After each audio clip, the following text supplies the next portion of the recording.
Arrachez-lui l'avion. L'homme serait prêt à se suicider. Son ascension à la présidence de l'Union africaine justifierait, selon ses proches, ses déplacements onéreux pris en charge par l'État.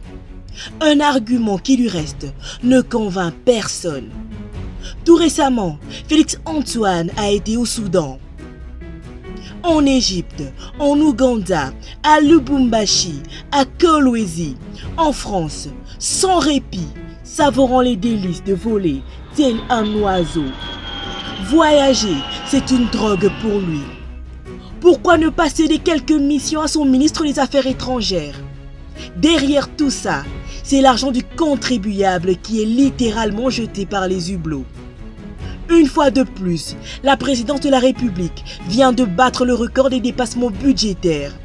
C'est devenu une coutume depuis que Félix-Antoine est au sommet de l'État.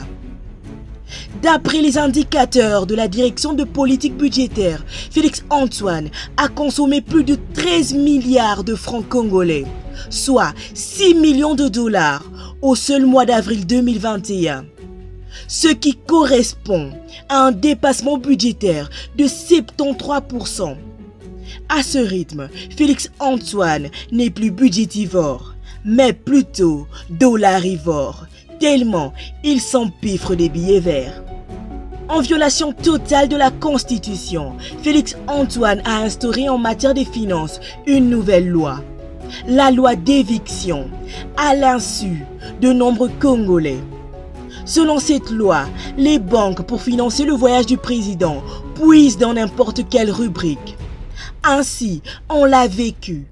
Les banques ont approvisionné les comptes salaires des enseignants, lesquels avaient même reçu des messages transfert des rémunérations à travers leur téléphone. Ces enseignants ont vu du coup leurs comptes se vider.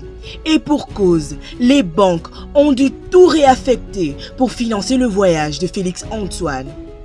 On n'a jamais vu de pareille chose au monde. Cela renvoie à la théorie des deux bonbons, du tristement célèbre Jean-Marc Kabound. Les deux bonbons sont là, mais en réalité, ils ne sont pas là. Une théorie que l'élève Félix-Antoine applique avec brio à travers sa loi d'éviction. Résultat, la mégestion, l'incompétence n'ont jamais caractérisé un dirigeant à ce point.